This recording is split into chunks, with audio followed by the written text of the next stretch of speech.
আশ্বাস দিতে পেরেছে।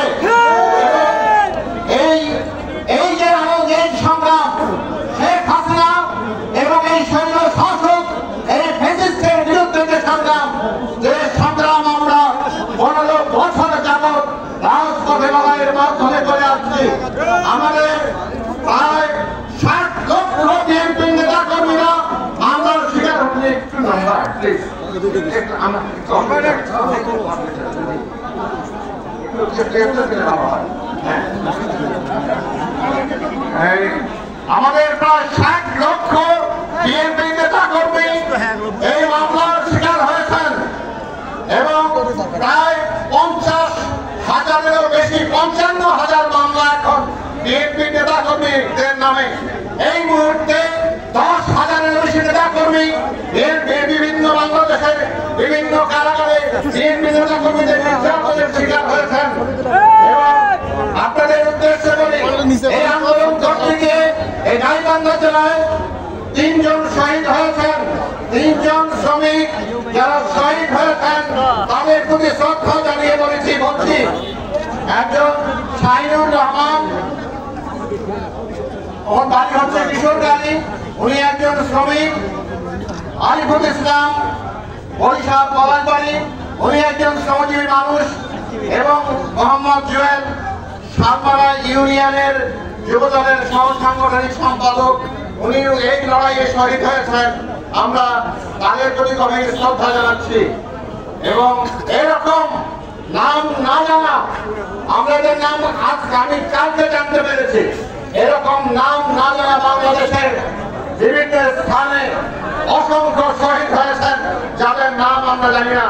আমরা সকল শহীদের প্রতি আবারও সশ্রদ্ধ সালাম এবং জানাই, যাদের রক্তের বিনিময়ে এই দেশ এই স্বৈরাচার মুক্ত হয়েছে, আমাদের বিজয়ের প্রথম ধাপ অর্জিত হয়েছে। আমরা উল্লাস করেছি, আনন্দ করেছি, কিন্তু চূড়ান্ত লক্ষ্য হচ্ছে এই দেশের মানুষের অধিকার প্রতিষ্ঠা, যার জন্য আমরা লড়াই করছি। এই দেশের গণতন্ত্র প্রতিষ্ঠার লড়াই, এই দেশের মানুষের ভোটাধিকারের লড়াই, ব্যক্তি স্বাধীনতার লড়াই, স্বাধীনভাবে বেঁচে থাকার লড়াই, নিজের অস্তিত্বকে জানান দেওয়ার যে অধিকার মানুষের, সে অধিকার এখনো প্রতিষ্ঠিত হয় নাই। আমি স্যালুট জানাই আমাদের সাধারণ শিক্ষার্থী, যাদের আন্দোলনের ফসল হিসেবে এই দেশ স্বৈরাচার মুক্ত হয়েছে। আমাদের উদ্দেশ্যে একটা জোরে গণতন্ত্র দেওয়ার জন্য অনুরোধ করছে।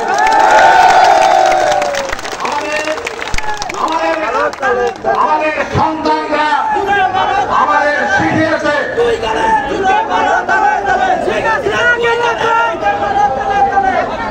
আমাদের সন্তানেরা আমাদের শিখিয়েছে কিভাবে লড়াই করতে হয়।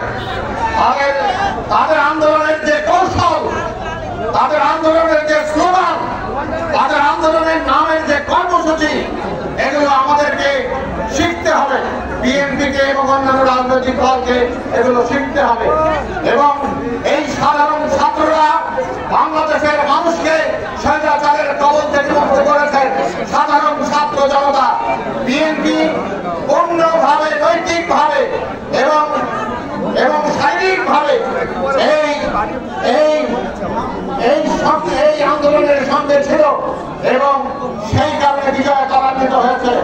আমরা বিএনপির নেতৃবৃন্দ যারা এই আন্দোলনের গিয়ে হত্যা, গুম, নির্যাতনের শিকার হয়েছেন এবং তাদের প্রতি আমরা শ্রদ্ধা এবং কৃতজ্ঞতা জানাই।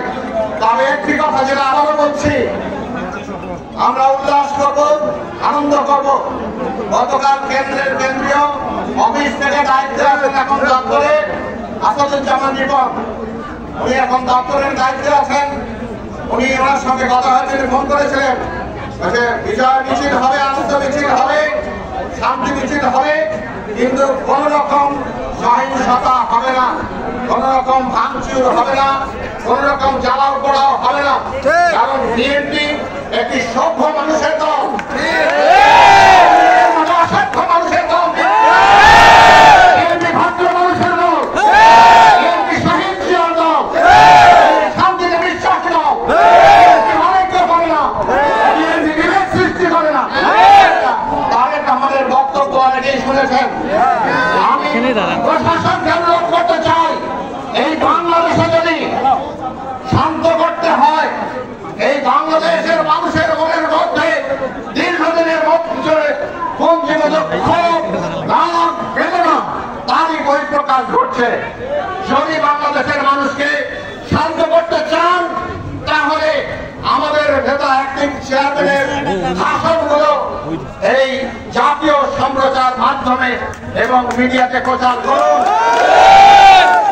একজন নেতা যিনি মেধা, প্রজ্ঞা, দক্ষতা, বুদ্ধিমত্তায় আর বাকিটায় এক অসাধারণ মাত্রায় উন্নীত হয়েছেন। আমি তো গর্ববোধ করি, আমার হৃদয়টা ভরে যায় তারেক রহমানের কথা যখন শুনি। এরকম প্রজ্ঞাবান নেতা খালেদা জিয়া ছাড়া বাংলাদেশে এখন আগে আমাদের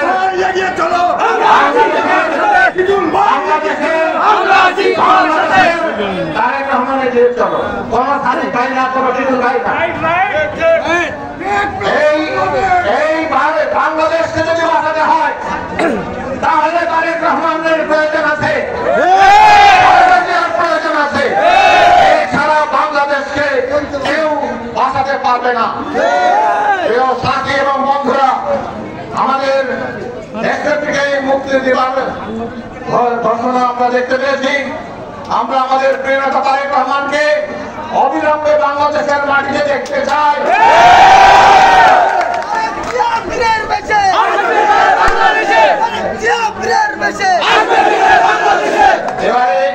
এবারে যে নির্দেশনার কথাটি বলি, কালকে কেন্দ্রীয় অফিস থেকে বলেছি একটু আগে যে বিজয় মিছিল করবেন, আনন্দ মিছিল করবেন। এটা শুধু জেলা সদর নয়, এই প্রতিটি থানা এবং ইউনিয়নে এই প্রোগ্রামগুলো হবে। এখানে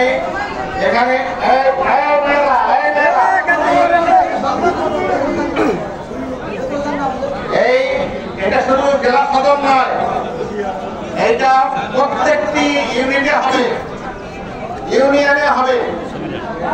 এবং এই আনন্দ মিছিল শুধু মিছিল নয়, এখানে সভা হবে, মিছিল হবে, গান বাজনা হবে এবং এই উৎসব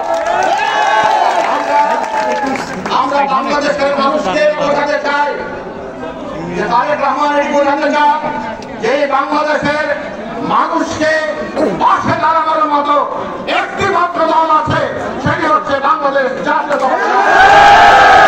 আমরা কোন রকম উৎসব করব, কোন রকম হিংসাত্মক কর্মসূচি করার ব্যাপারে কঠোর নির্দেশ না করার ব্যাপারে কঠোর নির্দেশ আছে। যারা অগ্নিসংযোগ, ভাঙচুর কোনো কিছু বিএনপি বরদাস্ত করবে না এবং এটা দায়িত্ব সেই ব্যক্তিকে বহন করতে হবে। স্পষ্ট বলা আছে দলীয় ভাবে বিএনপি এই সমস্ত জ্বালাও পোড়াও এবং ভাঙচুর, মানুষের ক্ষতি সাধন, যানবাহনের ক্ষতি সাধন,